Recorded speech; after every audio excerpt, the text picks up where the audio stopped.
Bonjour à tous. C'est vrai, ce psaume est une invitation à le louer. Eh bien, ce premier cantique que je propose qu'on prenne ensemble en est une aussi. Venez le célébrer, venez le chanter. Je crois qu'on est venu aussi pour ça ce matin et on veut le faire ensemble en église. On vient chanter son grand amour. Amen.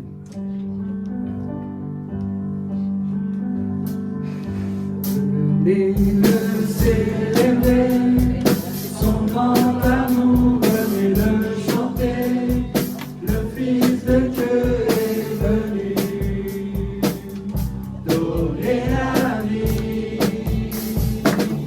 Nous te fêtons au roi, car tu nous fais partager ta joie, et nous offrons en ton honneur un chant d'amour, Seigneur. Venez le célébrer, célébrer, célébrer, chanter, célébrer, chanter notre roi. Venez le célébrer, célébrer, célébrer, chanter, célébrer, chanter notre roi. Ok. C'était bien. Je vous félicite. Mais je pense qu'on peut faire un peu mieux. Et peut-être pour les gens qui découvrent ce chant, qui l'ont entendu pour la première fois, je vais vous aider à venir nous rencontrer. On aime bien sur ce chant, sur le refrain, là, faire un petit jeu avec nos mains. Alors, je vous le fais là, pour que vous puissiez recoller les wagons. Venez le célébrer, célébrer, célébrer, chanter, célébrer, chanter notre roi. Venez le célébrer, célébrer, célébrer, chanter, célébrer, chanter notre roi. Ok? C'est bon, vous l'avez? Et bien allez, on le reprend et on forme cette belle chorale. C'est tellement bon de le célébrer. Venez le célébrer, son grand amour, venez le chanter. Le Fils de Dieu est venu donner la vie. Nous te fêtons au roi, car tu nous fais partager ta joie, et nous offrons en ton honneur un chant d'amour, Seigneur. Venez le célébrer, célébrer, célébrer, chanter, célébrer, chanter notre roi. Venez le célébrer, célébrer, célébrer, chanter, célébrer, chanter notre roi. Venez le célébrer, son grand amour, venez le chanter. Le Fils de Dieu est venu donner la vie. Nous te fêtons au roi, car tu nous fais partager ta joie, et nous offrons en ton honneur un chant d'amour, Seigneur. Venez le célébrer, célébrer, célébrer, chanter, célébrer, chanter notre roi. Venez le célébrer, célébrer, célébrer, chanter, célébrer, chanter notre roi. Amen. Mon Seigneur, reconnaissant, son amour durera jamais, car il est bon, il est au-dessus de tout. Son amour durera jamais. Chantons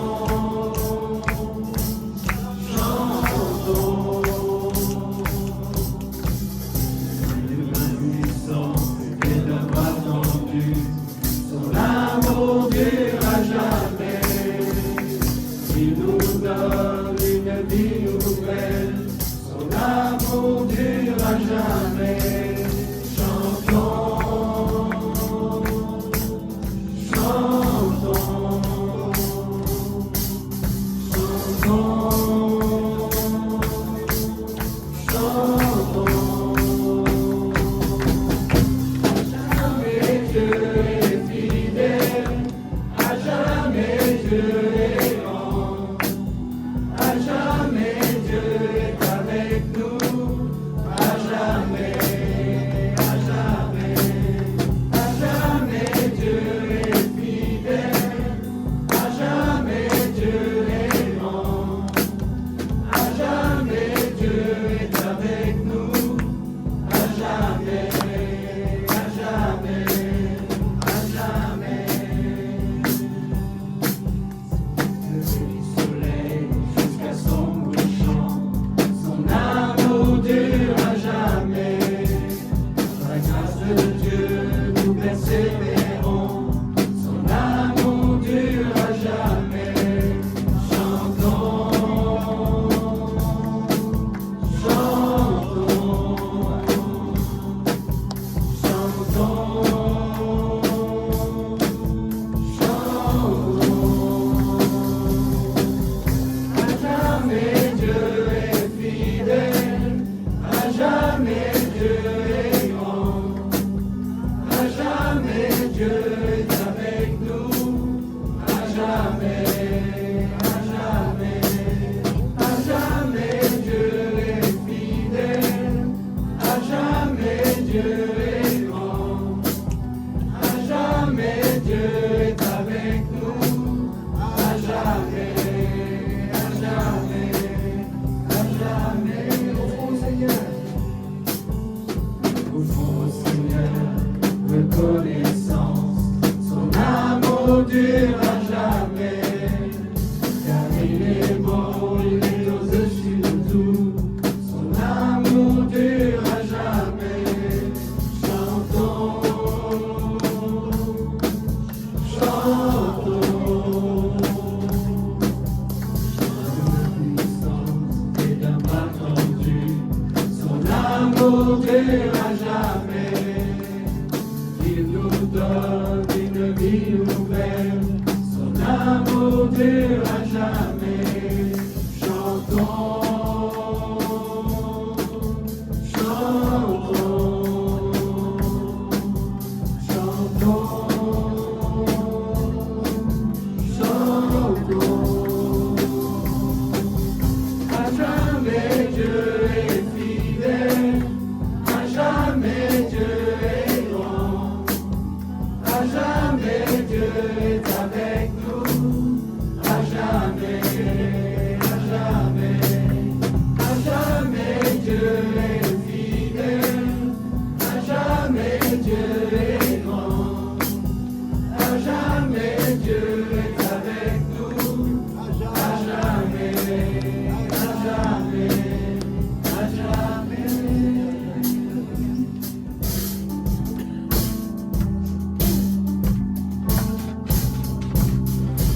Il est puissant, il est juste et grand, il peut tout accomplir.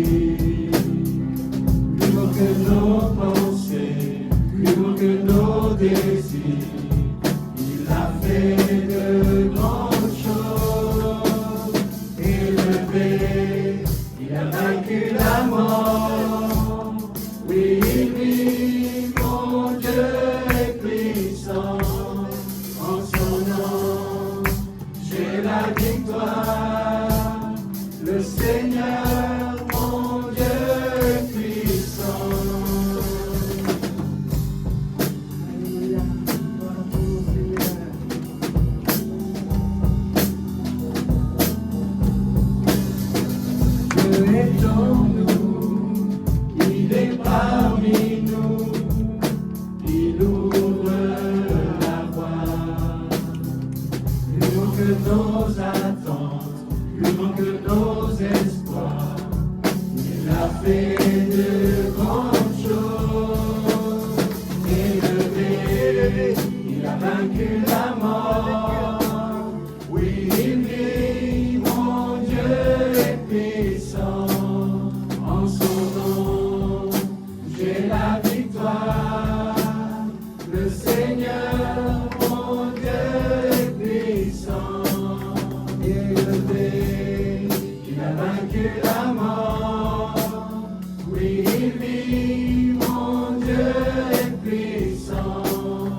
Le Seigneur, mon Dieu, est puissant, élevé, il a vaincu la mort.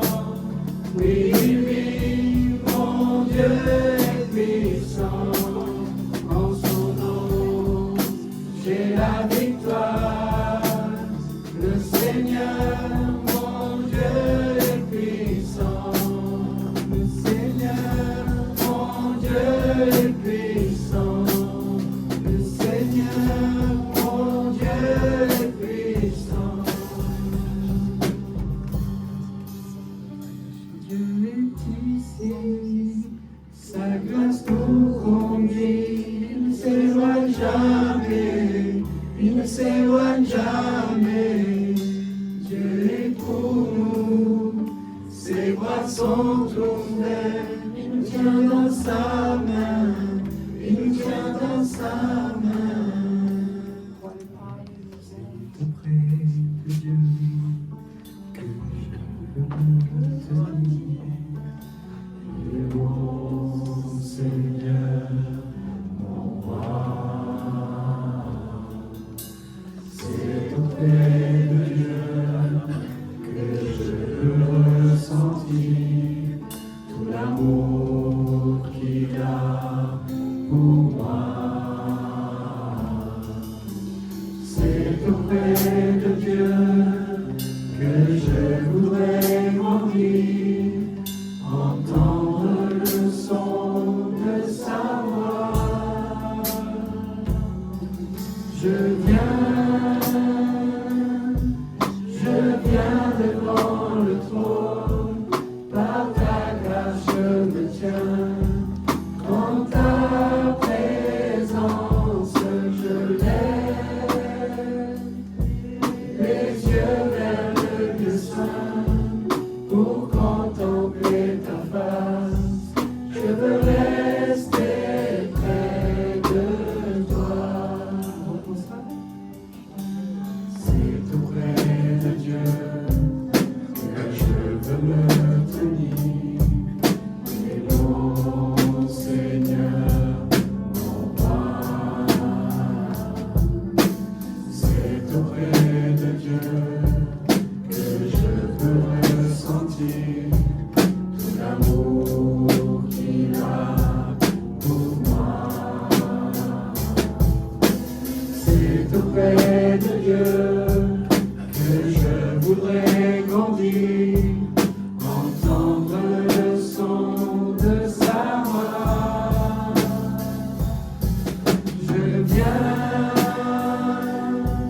Je viens devant le trône, par ta grâce je me tiens, en ta présence je lève les yeux vers le Dieu saint, pour contempler ta face, je veux rester près de toi. Je viens devant le trône, par ta grâce je me tiens, en ta présence je lève les yeux vers le Dieu saint, pour contempler ta face, je veux rester près de toi. Je viens devant le trône, par ta grâce je me tiens, en ta présence je lève les yeux vers le Dieu saint, pour contempler ta face, je veux rester près de toi. Je veux rester près de toi. Je veux rester près de toi.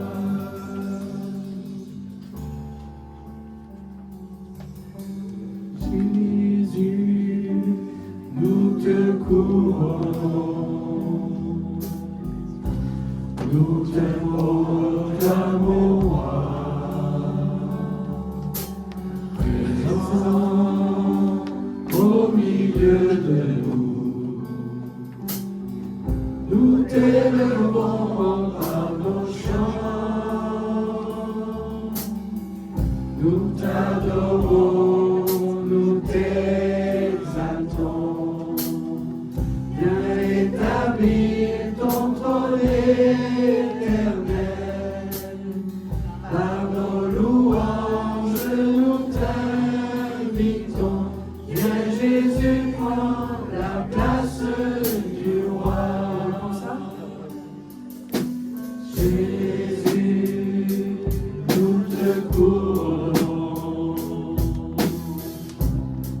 nous te proclamons roi.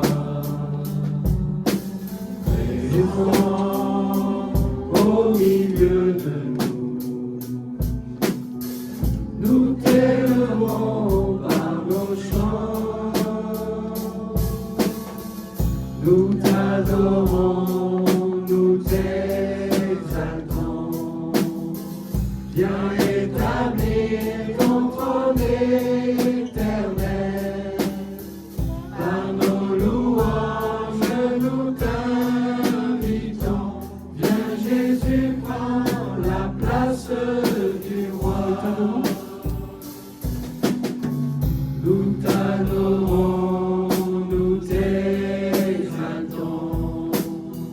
Viens établir ton trône éternel. Par nos louanges, nous t'invitons. Viens Jésus, prends la place du roi. Viens Jésus, prends la place du roi. Viens Jésus, prends la place du roi. Amen. On va continuer ces moments en prenant le repas de la scène. Un moment qui n'est pas un moment comme une simple habitude, mais un moment qui encore aujourd'hui a un sens. Amen. Et je voudrais qu'avant ça, on puisse aller lire ensemble dans Jean 12, verset 46.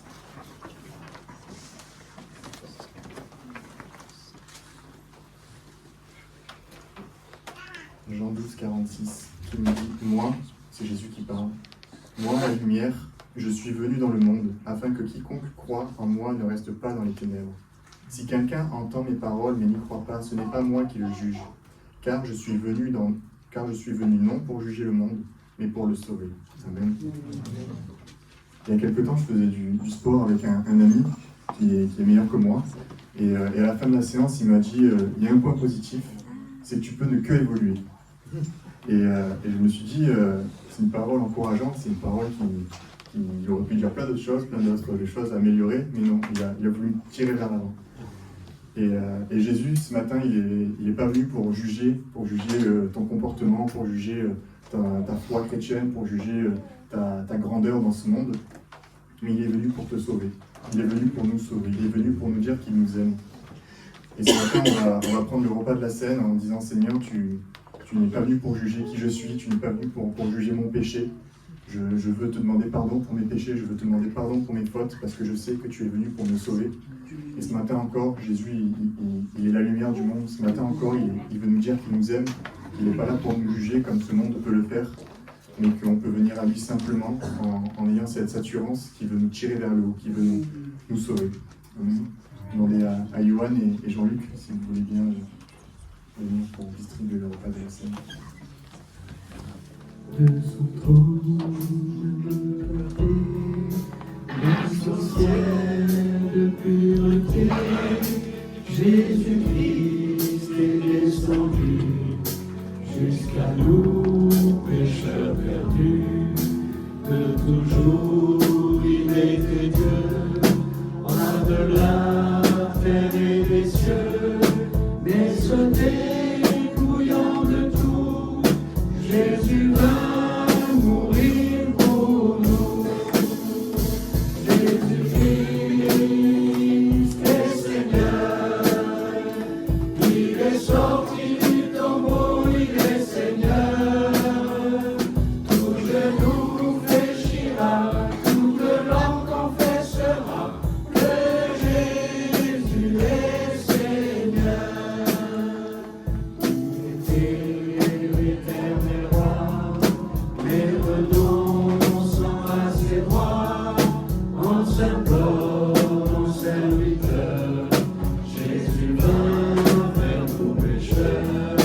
Bien que Fils, Jésus a pris par les choses qu'il souffrit, jusqu'à la mort de la croix, l'obéissance et la foi. Jésus-Christ est Seigneur, il est sorti du tombeau, il est Seigneur.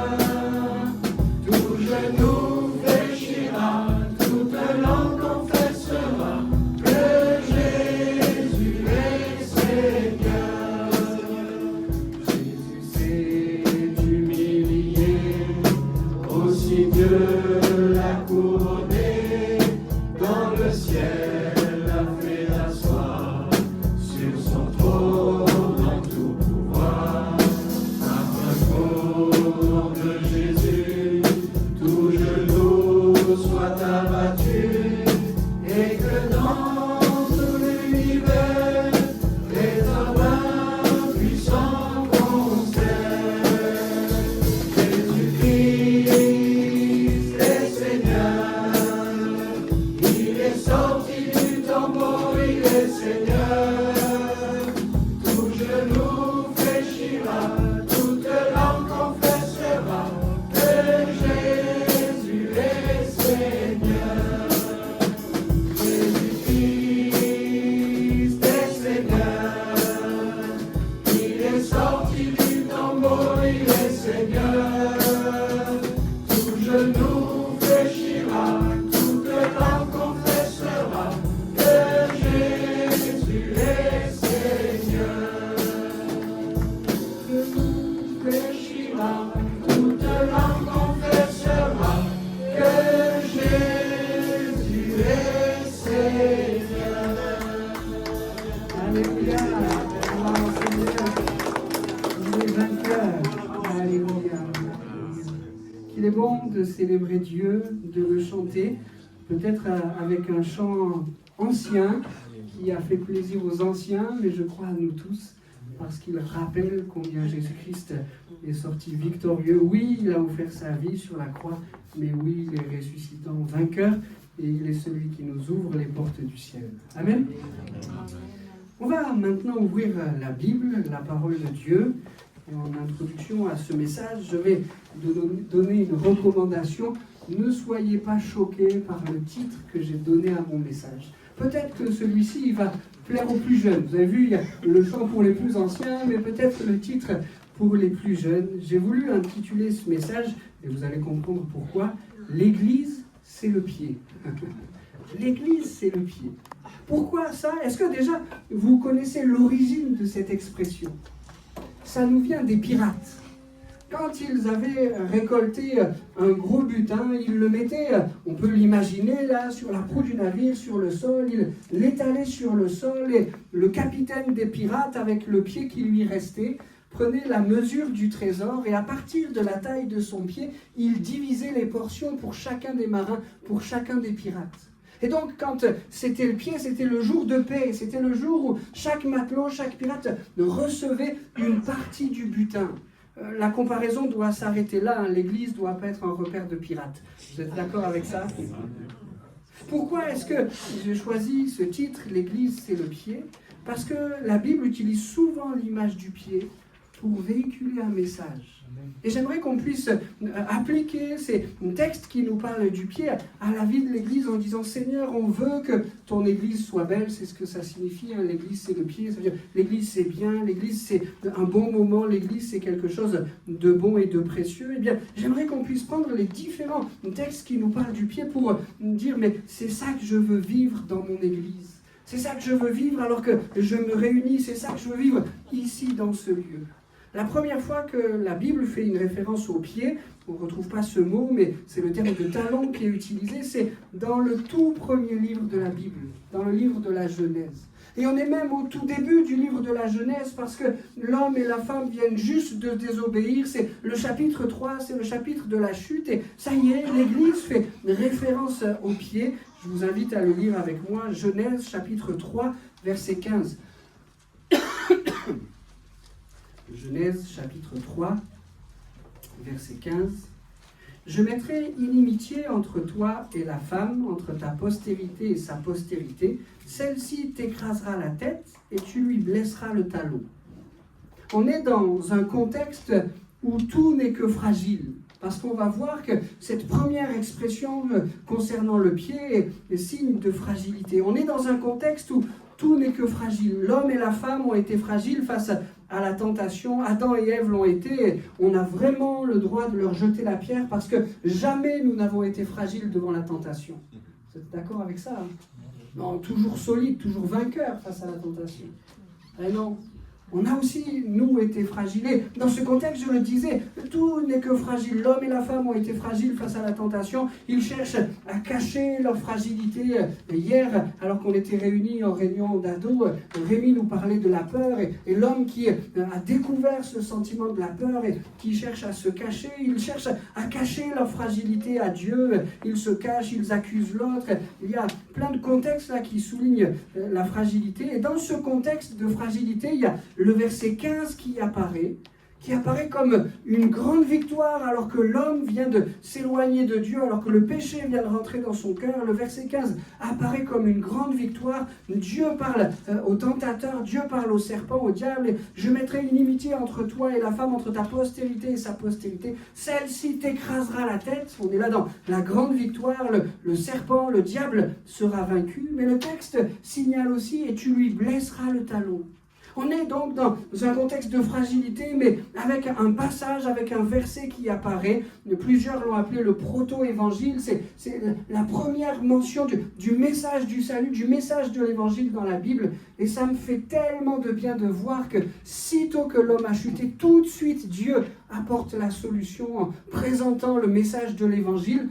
Quand il y a cette image qui est utilisée, par ta descendance, il t'écrasera le talon, c'est bien sûr Jésus-Christ qui a annoncé. Rendez-vous compte, on est dans le jardin d'Éden, ça fait quelques instants que l'homme et la femme viennent de laisser rentrer le péché dans leur cœur parce qu'ils ont été fragiles face à la tentation. Et déjà Dieu annonce le secours, déjà Dieu annonce le salut, déjà Dieu annonce Jésus-Christ, il viendra t'écraser la tête, il dit cela au serpent. Et alors qu'il y a cet élément qui annonce déjà une grande victoire, une fragilité est tout de même mentionnée, mais il te blessera le talon. On sait tous que ça nous présente Jésus, né de la femme, qui écrase à la croix la tête du serpent par sa postérité, la postérité de la femme. Jésus, la femme va donc écraser le serpent, mais le serpent va lui blesser le talon. On sait qu'au pied de la croix, alors que Jésus-Christ est en train de remporter la plus grande des victoires, le cœur de Marie saigne. Le cœur de Marie au pied de la croix, qui voit Jésus-Christ en train de donner sa vie, en train d'offrir sa vie, saigne, elle est blessée. Puisque nous voulons parler de l'Église à partir de différents textes qui utilisent le pied, disons que l'Église est belle. Amen. Ce texte-là nous signale que c'est la descendance de la femme qui va venir apporter le salut par Jésus-Christ. Disons que l'Église est belle, disons qu'elle est forte, disons même qu'elle est victorieuse. C'est Jésus, quand il sera sur terre, qui dira « Et moi, je te dis que tu es Pierre, et que sur cette pierre, je bâtirai mon Église, et que les portes du séjour des morts ne prévaudront point contre elle. » Disons que l'Église est belle, qu'elle est forte, mais disons aussi qu'elle doit faire attention à qui pourrait être ses fragilités.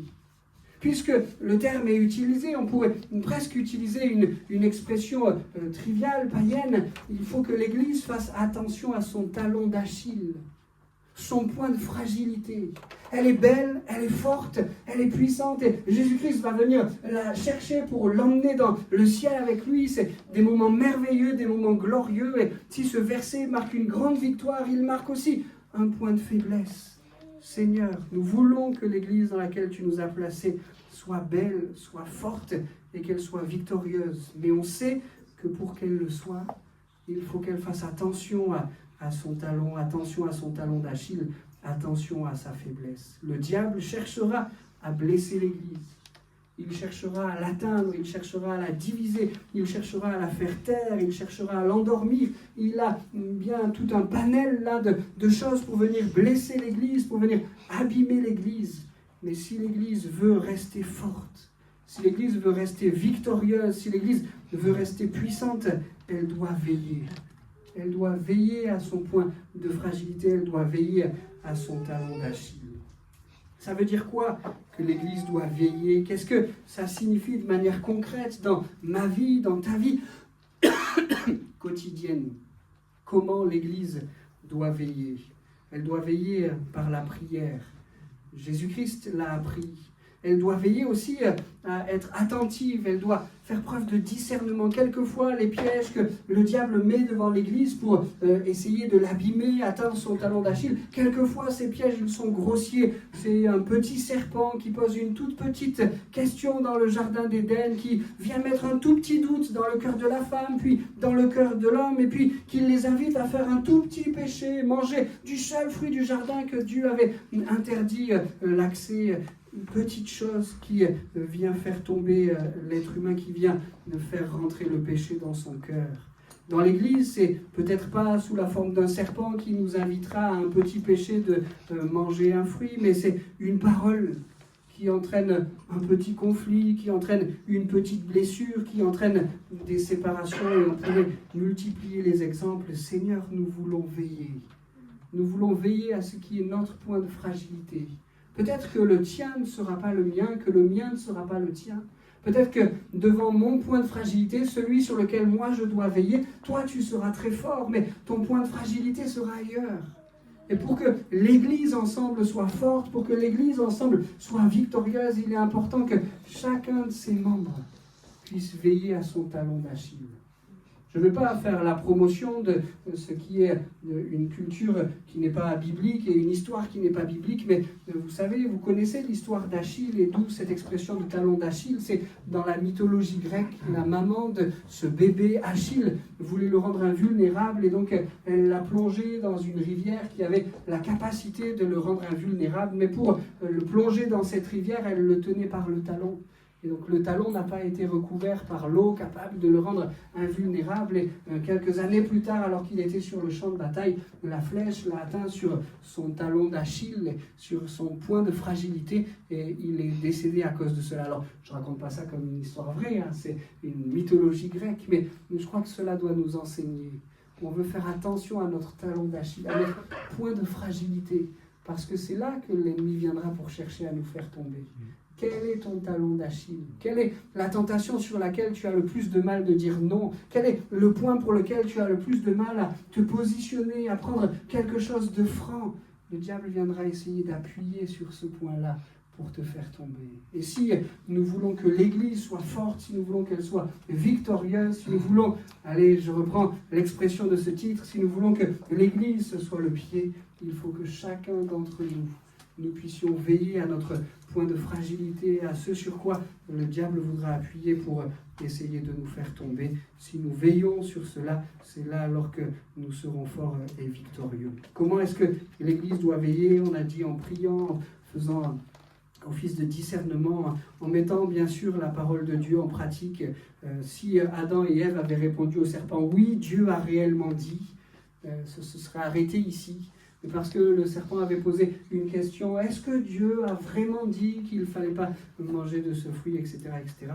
Mettons la parole de Dieu en pratique, voilà comment nous pourrons veiller, appliquons-la comme une règle au-dessus de tout. Seigneur, ce que tu nous dis dans ta parole, c'est pour notre instruction, c'est pour que nous soyons plus solides et pour que nous soyons victorieux. Et puis, comment est-ce que l'Église peut veiller en mettant l'amour au-dessus du reste, que dans ce lieu, que dans nos cœurs, que dans nos relations les uns avec les autres, nous puissions mettre l'amour au-dessus du reste. Dans ce texte, l'amour que Adam et Ève avaient pour Dieu était réel, mais juste dans ce moment-là, l'amour qu'ils avaient pour Dieu est passé après l'amour qu'ils ont eu pour eux-mêmes. Le serpent leur a dit, mais si vous en mangez, vos yeux s'ouvriront et vous serez comme des dieux. Et là, tout d'un coup, leur amour-propre est passé au-dessus. Ah, on va devenir comme des dieux. On va devenir Dieu, peut-être même on va devenir au-dessus de Dieu. Seigneur, nous voulons que dans ce lieu, ce ne soit pas d'autres amours que celui que l'on a pour toi, que celui qu'on a les uns pour les autres. On veut que dans ce lieu, ça soit cet amour qui soit au-dessus du reste. Seigneur, on veut t'aimer et on veut aimer nos frères et sœurs comme tu nous demandes de le faire. C'est dans l'évangile de Jean, au chapitre 13, Jésus qui dit à ses disciples, à ceux-ci, tous connaîtront que vous êtes mes disciples si vous avez de l'amour les uns pour les autres. Nous voulons être une église où il n'y a pas de place à l'orgueil, il y a un amour propre inconditionnel qui nous poussera à nous mettre en avant, mais nous voulons que dans ce lieu, ce soit l'amour de Dieu qui soit en premier et un amour partagé, un amour les uns pour les autres. À ceux-ci, tous connaîtront que nous sommes les disciples de Jésus. Amen. Pour que l'Église, ce soit le pied, il faut que chacun de ses membres veille sur son talon d'Achille. On prend cet engagement?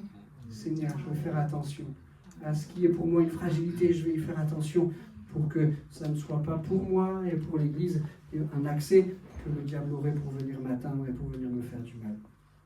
On peut aller vers d'autres textes qui nous parlent également des pieds et on va tâcher à l'appliquer à l'Église. Il y a dans la Bible un autre symbole que le pied véhicule, c'est le symbole d'un acte de foi. Vous connaissez ce passage de Josué au chapitre 1 et au verset 3, où Dieu s'adresse à Josué en lui disant « Tout lieu que foulera la plante de votre pied, je vous le donne comme je l'ai dit à Moïse. » Tout lieu que foulera la plante de votre pied, je vous le donne comme je l'ai dit à Moïse. Dieu le dit comme une promesse. Là où vous allez poser votre pied, là où vous allez poser la plante de votre pied, eh bien, ce sera votre domaine, ce sera votre propriété, ce sera votre territoire. Il le dit comme une promesse. Et je ne sais pas vous, mais moi quand je lis des promesses comme cela, soit qu'elles aient été prononcées pour le peuple à l'époque, soit que Dieu me donne une promesse personnelle pour ma vie aujourd'hui, quand je lis ou que je reçois une promesse comme ça, mon cœur est encouragé. Ah, merci Seigneur de ce que tu es ce Dieu qui fait des promesses. Mais quand Dieu a fait cela, quand il a donné cette promesse à Josué, ce n'était pas la fin de l'histoire. Il a fallu que Josué et ses gens mettent en œuvre leur foi pour aller saisir, aller attraper cette promesse que Dieu leur avait faite. Et j'ai choisi 2 textes pour nous montrer qu'il a fallu faire ce pas de foi. Juste un peu plus loin, dans Josué au chapitre 3 et au verset 15, il est écrit « Quand les sacrificateurs qui portaient l'arche furent arrivés au Jourdain et que leurs pieds se furent mouillés au bord de l'eau, » Et le texte nous précise que le Jourdain regorge par-dessus toutes ses rives tout le temps de la moisson. Alors quand ils ont mis leurs pieds dans l'eau, les eaux qui descendent d'en haut s'arrêtèrent et s'élevèrent en un monceau à une très grande distance près de la ville d'Adam, qui est à côté de Tsartan, et celles qui descendaient vers la mer de la plaine, la mer salée, furent complètement coupées. Le peuple passa vis-à-vis de Jéricho. Gloire à Dieu. Dieu avait fait une promesse. Tout lieu que votre pied foulera, eh bien je vous le donne pour territoire.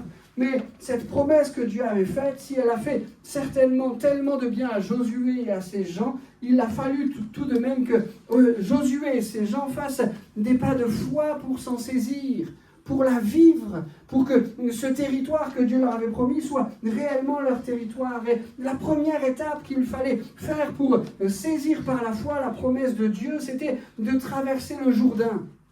C'était déjà difficile de traverser un fleuve, mais comme si cela n'était pas assez difficile, voilà que le fleuve était en crue. Je n'ai pas souvent vu des fleuves en crue, mais tout récemment, j'ai eu l'occasion de le voir là. Le Rhône, vous avez peut-être constaté ça avec toutes les pluies qui sont venues récemment. Et je ne sais pas si on peut comparer, je n'ai pas regardé les débits du Rhône, les débits du Jourdain, mais j'imagine, il faut qu'on traverse.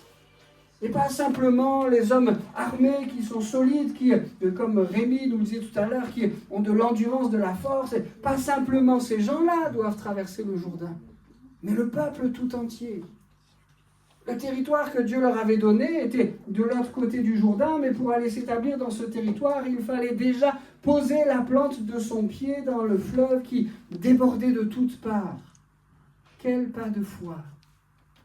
Et le texte nous signale que les sacrificateurs, parce que Dieu avait recommandé que les choses se passent comme ça, les sacrificateurs ont eu les premiers à devoir faire ce pas de foi. Et ils mettent leurs pieds dans le Jourdain.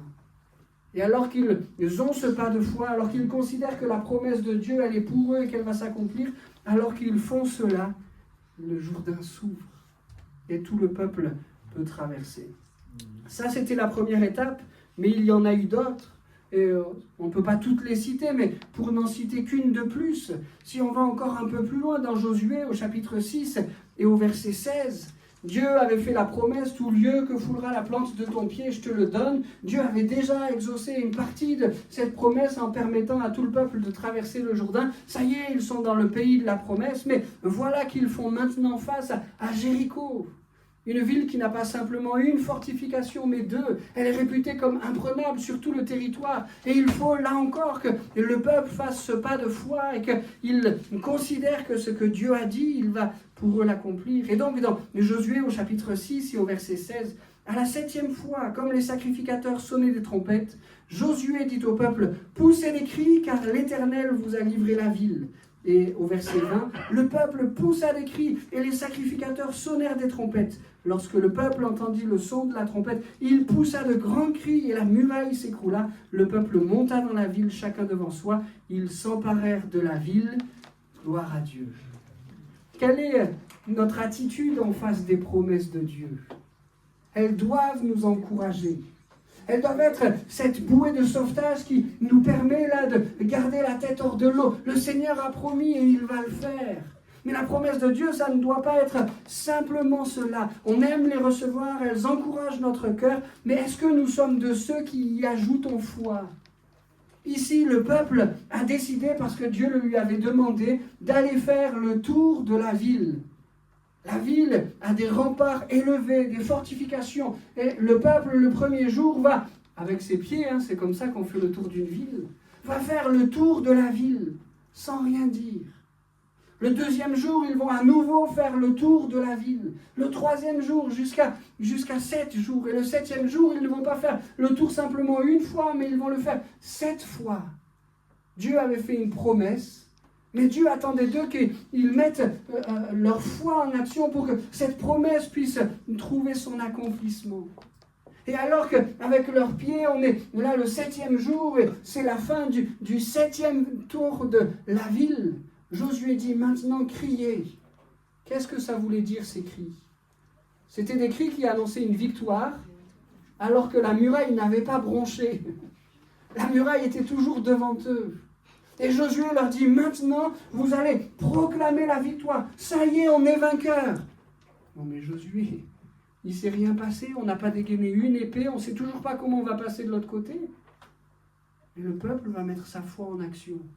Parce que Dieu nous a fait la promesse que tout lieu que foulerait la plante de notre pied sera à nous. On a foulé tout autour de la muraille, on a fait le tour de ces murs et on croit que ce lieu, Dieu va nous les donner. Et le peuple se met à chanter victoire. Et alors qu'il le fait, les murailles s'écroulent et la ville leur appartient. Notre Dieu est celui qui désire que nous puissions mettre notre foi en action. Merci Seigneur pour tes promesses. Elles nous sont tellement précieuses, elles nous encouragent. Mais Seigneur, on veut y ajouter notre foi. On veut, Seigneur, mobiliser notre pied, faire ce pas de foi pour que ces promesses puissent être nos victoires. Amen. Je crois qu'on peut dire que pour que l'Église ce soit le pied, il faut que l'Église s'empare des promesses de Dieu par la foi. Quelquefois, on aimerait que ce soit nos yeux qui nous donnent la victoire, mais ce n'est pas nos yeux, c'est la plante de nos pieds qui nous donne la victoire.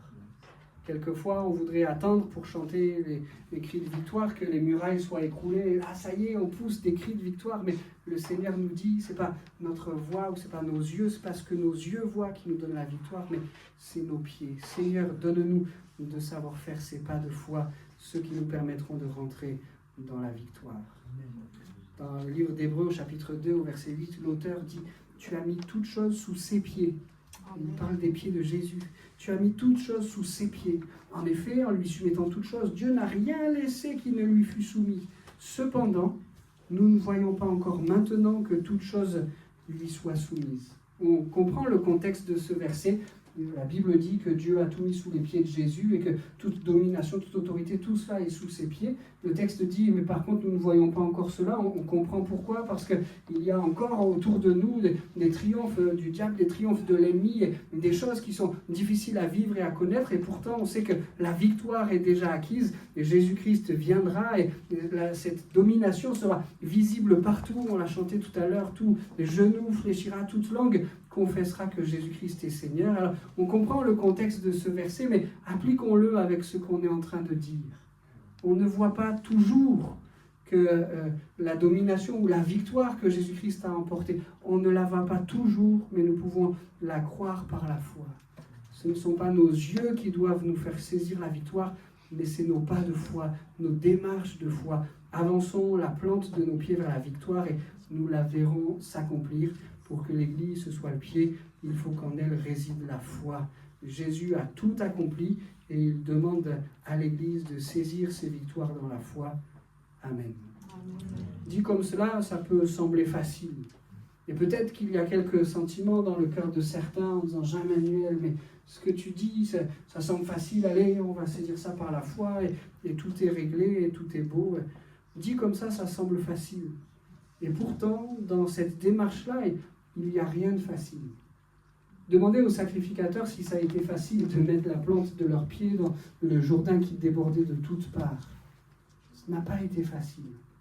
Mais parfois, par obéissance à Dieu, ils l'ont fait et ils ont saisi la victoire. Demandez au peuple tout entier si ça a été facile de pousser des cris de victoire au pied de la muraille. Peut-être certains vont dire, mais ils vont se moquer de nous, on n'a rien fait, on n'a remporté aucune victoire. Et déjà, on la proclame. Il y a un dicton qui dit, il ne faut pas tuer la peau de l'ours avant de il faut pas vendre la peau de l'ours avant de l'avoir tué. Mais qu'est-ce qu'on fait là? On dit la victoire alors que les murailles sont toujours debout. C'est pas facile de faire des pas de foi. C'est pas facile. Mais Seigneur, nous voulons être cette église de foi. Amen. Cette église qui saisit tes promesses, mais cette église aussi qui avance, qui fait ce pas de foi pour saisir la pleine victoire. Amen. Amen. Je propose de prendre une troisième référence au pied, et on va aussi l'appliquer pour l'église, dans le psaume 17 au verset 5. Pendant que vous cherchez, psaume 17, 5.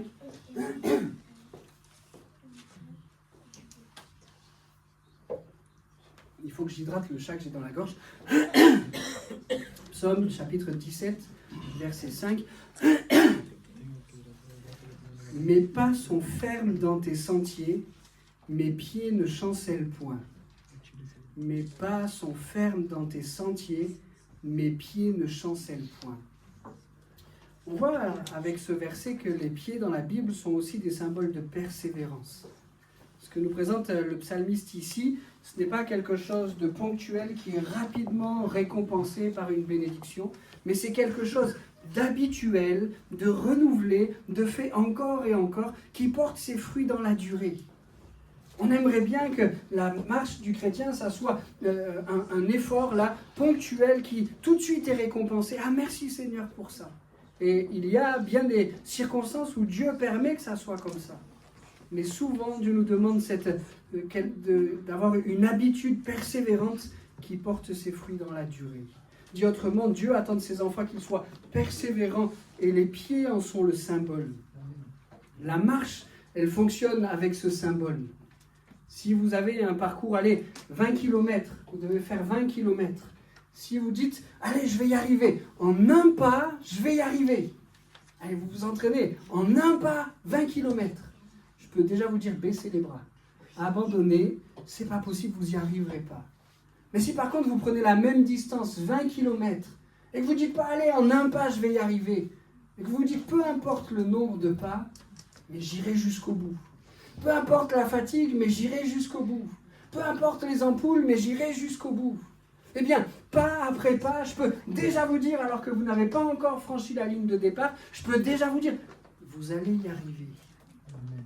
Et dans la parole de Dieu, les pieds sont aussi ce symbole de persévérance.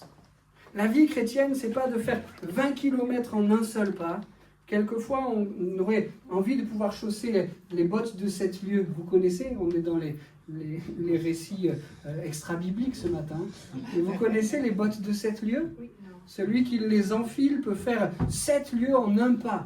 Et si on fait la conversion, 7 lieues, c'est un peu plus des 20 km dont je parlais tout à l'heure. La vie chrétienne, même avec la foi, c'est pas de mettre les bottes de 7 lieues et de faire en un pas 7 lieues, mais la vie chrétienne, c'est une marche persévérante.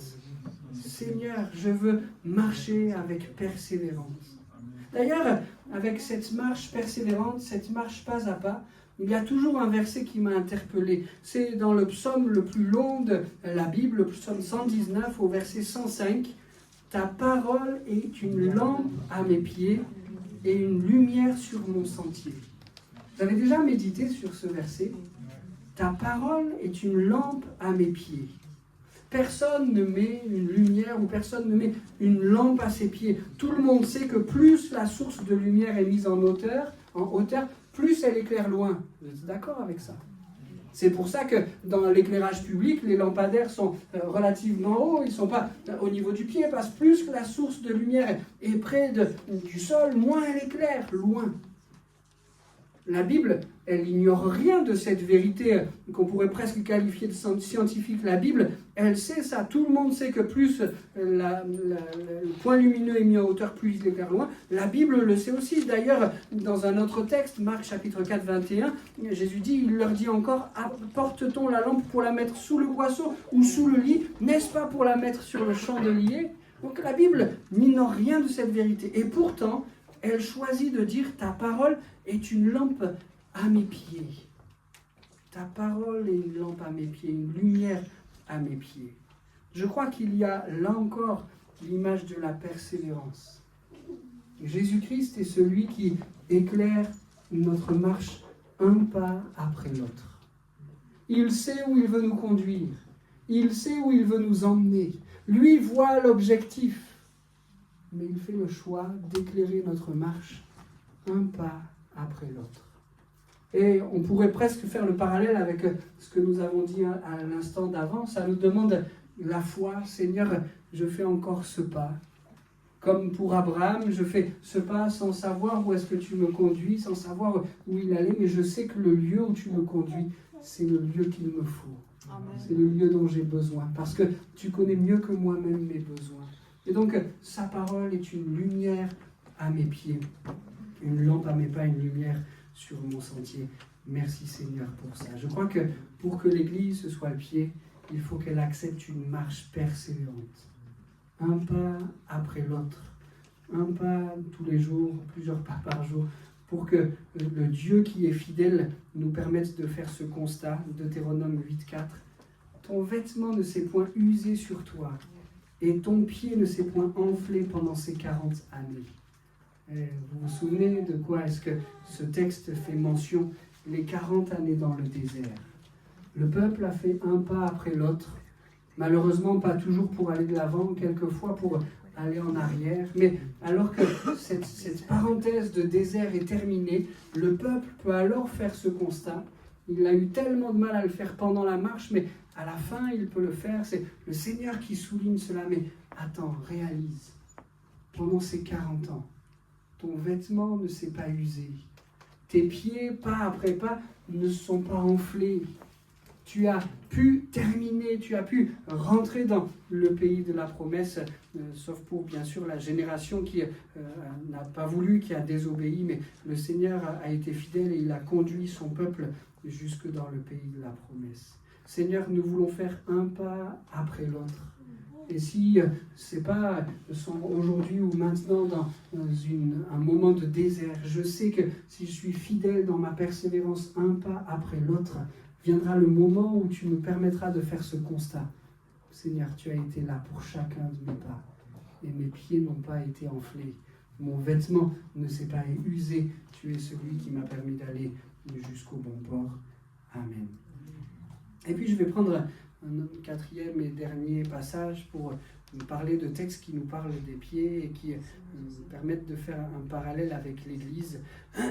Les pieds sont aussi dans la Bible le symbole de celui qui annonce l'Évangile. Vous connaissez ce passage d'Ésaïe, chapitre 52, verset 7. « Qu'ils sont beaux sur les montagnes, les pieds de celui qui apporte de bonnes nouvelles, qui publie la paix, de celui qui apporte de bonnes nouvelles, qui publie le salut, de celui qui dit à Sion, ton Dieu règne. » Qu'ils sont beaux les pieds de ceux qui annoncent des bonnes nouvelles. Je ne sais pas comment tu regardes tes pieds. Est-ce que tu les regardes en disant « Ah, ils sont beaux » Souvent, les pieds, c'est plutôt quelque chose qui nous pousse à quelques complexes, n'est-ce pas? Allez, je vous fais cette confidence, mes pieds à moi, ils sont plats, complètement plats.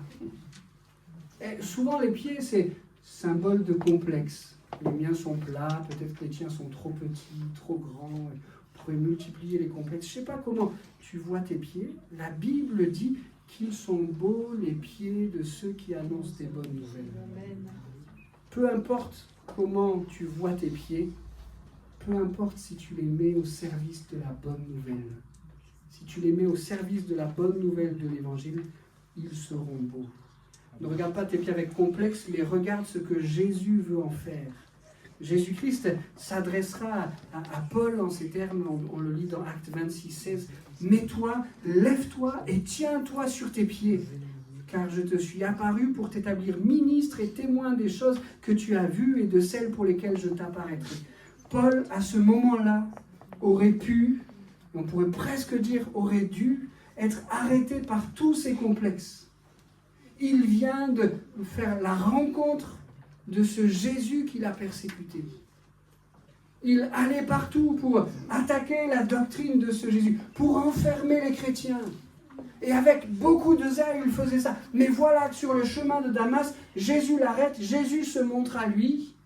Et c'est un moment où Paul aurait dû être couvert de complexes. Mais Jésus lui dit, tiens-toi sur tes pieds et moi je t'envoie. Merci de ce que le Seigneur veut faire avec nous. Il veut utiliser chacun de nous, peu importe nos complexes. Il veut utiliser chacun de nous pour faire des témoins de la bonne nouvelle, des témoins de l'Évangile. Et pour que l'Église se soit le pied, il faut qu'il y ait au milieu de nous des hommes, des femmes qui, malgré leurs complexes, malgré leurs limites, malgré leurs difficultés, il faut qu'il y ait des hommes et des femmes qui se lèvent pour prononcer, pour annoncer la bonne nouvelle de l'Évangile. Pourquoi la Bible nous parle des pieds de l'évangéliste? Vous vous êtes déjà posé cette question? Pourquoi est-ce que la Bible nous parle des pieds de l'évangéliste? Moi, j'aurais choisi de parler de sa voix, sa voix, sa bouche, elle doit annoncer des choses tellement belles, des choses tellement grandes. Moi, c'est ça que j'aurais mis en avant. Ou bien, si je n'avais pas pu parler de sa bouche, de sa voix, j'aurais parlé de son cœur. C'est quelqu'un qui a toujours à cœur le salut des âmes, et il y va, il est fonceur, il aime les âmes, il veut parler de Jésus en toutes circonstances, en toute occasion. J'aurais choisi de parler de la bouche ou du cœur de l'évangéliste. Ici, la Bible nous parle de ses pieds, parce qu'elle souligne l'effort que cela réclame. Pour annoncer la bonne nouvelle de l'Évangile, il fallait qu'il y ait des hommes qui se lèvent et qui ne comptent pas les kilomètres pour aller partout parler de ce Jésus. Quelqu'un dans sa prière tout à l'heure a parlé des marches que Jésus-Christ lui-même a fait pour annoncer la bonne nouvelle du salut. Jésus a montré l'exemple. Mais il faut qu'après lui, des hommes et des femmes ne comptent pas leurs efforts pour être ces témoins de la bonne nouvelle de l'Évangile. Et le texte signale qu'ils sont beaux les pieds sur les montagnes de celui qui annonce de belles nouvelles. Ce n'est pas simplement quelques chemins rapides, quelques éléments faciles, allez, je vais être témoin ici ou là, mais c'est quelque chose qui demande des efforts. Qu'ils sont beaux sur les montagnes, les pieds de celui qui apporte de bonnes nouvelles. Amen. Peut-être le savez-vous, mais mes parents, et il y en a quelques-uns dans celui qui connaissent cette anecdote parce qu'on l'a racontée en jeunesse émission la semaine dernière. Mes parents ont eu l'occasion d'aller plusieurs fois au Pérou pour apporter le message de l'Évangile, mais aussi initier tout un travail auprès des populations là-bas, un travail qui continue encore aujourd'hui avec différents parrainages, etc. Et ils sont revenus d'un de leurs voyages avec cette anecdote vraie au Pérou, qui s'est passé au Pérou, d'un pasteur qui était boiteux de naissance. Et le Seigneur ne l'avait pas guéri de cette maladie, il était encore boiteux. Et alors qu'il était pasteur et boiteux, Dieu lui met dans son cœur la pensée d'aller prêcher dans un village de l'autre côté de la cordillère des Andes, où il fallait passer des montagnes élevées. Et donc, ça aurait été déjà une difficulté et un exploit pour un pasteur qui avait une condition physique irréprochable.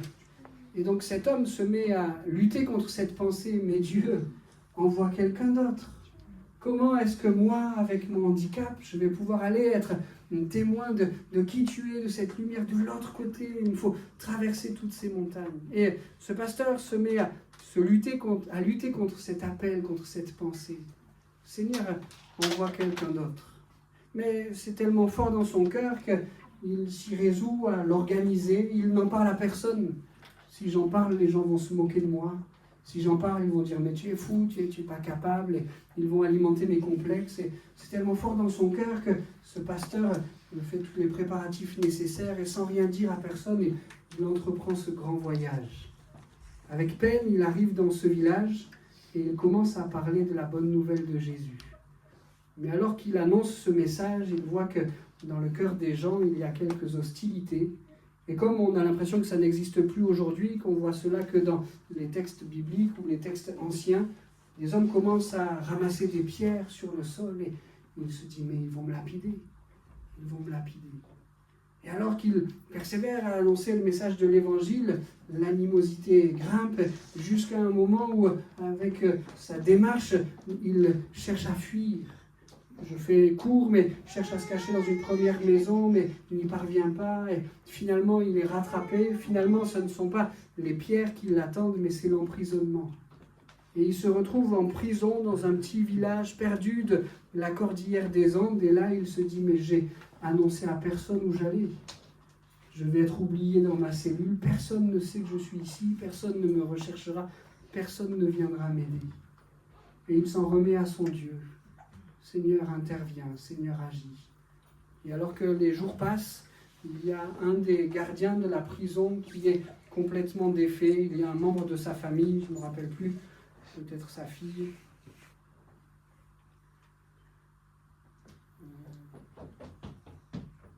Oui, sa fille est en train de mourir. Et alors qu'il n'y a pas de solution, alors qu'il ouvre son cœur à un autre des gardiens de prison, il dit voilà, ma fille à l'extrémité, ma fille à la mort, je ne sais pas comment faire, elle va partir. L'autre gardien de prison lui dit mais on a là dans la prison un pasteur boiteux qui a dans son message annoncé Jésus qui était capable de pardonner les péchés, Jésus qui était capable d'ouvrir les portes du ciel, mais aussi Jésus qui était capable de guérir. Tu devrais aller lui parler. Et donc le surveillant de cette prison va lui parler, et cet homme dit oui, je peux prier pour votre fille, ils organisent cela, cet homme va prier pour la jeune fille et elle est guérie. Et se passe alors quelque chose d'incroyable, la guérison était déjà merveilleuse, on croit en un Dieu qui guérit, mais il va alors se passer quelque chose d'incroyable, c'est que le chef de la prison va dire à deux des surveillants là, vous encadrez ce gars et vous lui permettez d'aller frapper de maison en maison pour parler de ce Jésus qui guérit, de ce Jésus qui pardonne les péchés, de ce Jésus qui sauve. Et entouré de deux gardes, cet homme est allé de maison en maison. Et alors qu'il finissait le tour du village, il revient sur le point où il avait été quelques jours, semaines, peut-être moi, je ne sais pas, avant, il arrive sur la place où tout a failli s'arrêter pour lui ce jour-là. Mais alors qu'il terminait ce tour et qu'il revient sur son point de départ, plusieurs personnes ont donné leur vie à Jésus. Et une église est mise en place dans ce village-là et le village est gagné à l'évangile. Merci Seigneur pour ça. Qu'ils sont beaux les pieds, même boiteux, de ceux qui sur les montagnes vont porter la bonne nouvelle de l'évangile. Et pour que l'église, ce soit le pied, il faut qu'elle soit debout pour annoncer la bonne nouvelle de Jésus. Paul était par terre, complexé, moi qui ai fait tant de mal à ce Jésus qui pourtant m'a tant aimé, qui a donné sa vie pour moi et qui est ressuscité, je suis ruiné, je suis fini. Mais Jésus lui dit, tiens-toi debout sur tes pieds, car je ferai de toi un témoin. Amen. Je ne sais pas dans quel état tu es. Allez, je le redis encore une fois, je ne sais pas avec quel complexe tu regardes tes pieds, mais si tu les mets au service de la bonne nouvelle de l'évangile, ils seront beaux. Et Dieu t'utilisera pour faire de grandes choses. Bien sûr, ça coûte quelques efforts. Bien sûr, il faudra gravir quelques montagnes. Mais Dieu fera de tellement belles choses avec cela. Ça fait écho également avec ce passage d'Éphésiens au chapitre 6 et au verset 15. Mettez pour chaussure à vos pieds le zèle que donne l'évangile de paix. Seigneur, on veut être zélé pour être tes témoins. On veut être zélé pour parler, annoncer la bonne nouvelle de l'évangile autour de nous, pour que l'Église, ce soit quelque chose de beau, de précieux, de bon. Il nous faut, et je fais en cela le résumer. Il nous faut veiller à nos talons d'Achille, veiller à ce qui pour nous est nos fragilités, pour que ça ne soit pas une porte d'entrée à l'ennemi pour nous faire tomber. Il nous faut avoir des pas de foi. Seigneur, je veux saisir les promesses que tu m'as faites et je veux les saisir par la foi. Toute plante que foulera, tout territoire que foulera la plante de ton pied, je te le donne. Pour que l'Église ce soit le pied, il faut que chacun d'entre nous puisse s'inscrire dans une persévérance. Seigneur, mes pas sont fermes dans tes sentiers, mes pieds ne chancellent point et pas après pas, je vais avec persévérance jusqu'au lieu, à la destination que tu prévois pour moi. Et pour que l'Église soit belle, pour qu'elle soit forte, il faut qu'elle soit zélée pour l'Évangile. Seigneur, on ne veut pas regarder à nos complexes, on ne veut pas regarder aux efforts que cela réclame, mais on veut que tu puisses faire de nous des porteurs de la bonne nouvelle de l'Évangile. Amen. Amen. Il y a encore 4 points à ce message, mais que je vous propose pour la semaine prochaine. On va poursuivre et continuer cette méditation en sachant qu'un de ces 4 points nous permettra de parler de persécution. C'est un thème difficile, mais on va voir que les pieds sont aussi l'image de cette persécution et ça nous permettra dans un mois de novembre qui est depuis plusieurs années un mois qui est reconnu pour faire un focus particulier sur l'Église persécutée dans le monde encore aujourd'hui. Eh bien, ce point du message de dimanche prochain nous permettra de tourner nos regards vers l'Église persécutée aujourd'hui et de faire monter vers le Seigneur quelques prières pour nos frères et sœurs qui vivent ces moments difficiles. Il y aura également un tronc spécial si vous avez à cœur de soutenir les frères et sœurs qui, dans des zones encore trop nombreuses de notre globe, souffrent de la persécution. On pense à la Corée du Nord et on pense à bien d'autres zones encore. Nous préparons une offrande spéciale et vous aurez l'occasion de la donner dimanche prochain.